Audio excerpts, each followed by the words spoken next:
బైబిల్లో ఉన్న ఒక చక్కని మాట ఏంటంటే, తన్ను తాను తగ్గించుకునేవాడు హెచ్చించబడతాడు అని.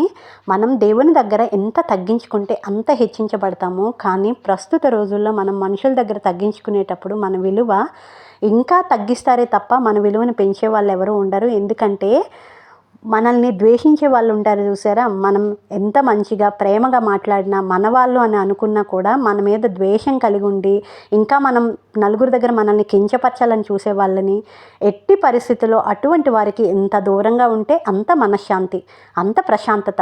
అటువంటి వాళ్ళ గురించి ఆలోచించాల్సిన అవసరమే లేదు. ఎందుకంటే దేవుని వాక్యం సెలవిస్తుంది, దుష్టులకి దూరంగా ఉండమని చెప్తుంది. ఎందుకంటే నీ ప్రేమను, నీ యొక్క ఆప్యాయతను కూడా అర్థం చేసుకోలేని స్థితిలో ఉన్నారంటే అటువంటి వాళ్ళు దుష్టులతోనే సమానం. అటువంటి వారికి ఎంత దూరంగా ఉంటే అంత మంచిది. వాళ్ళ గురించి ఒక్క క్షణం కూడా సమయం వృధా పరచుకోకూడదు. ఎందుకంటే వాళ్ళ కోసం ఆ సమయం వృధా పరుచుకున్నామంటే బూడిదలో పోసిన పన్నీరులాగే అనిపిస్తుంది.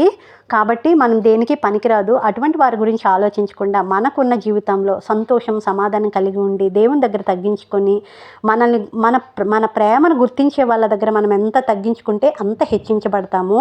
కాబట్టి అటువంటి మనల్ని కించపరిచే వాళ్ళు, బాధ పెట్టేవాళ్ళు, తక్కువగా చూసే వాళ్ళ దగ్గర ఒక్క క్షణం కూడా తగ్గాల్సిన అవసరం లేదు. అప్పుడు మనం మనశ్శాంతిగా ఉండగలుగుతాము. దేవుడిచ్చే శాంతి సమాధానం పొందుకోగలుగుతాము.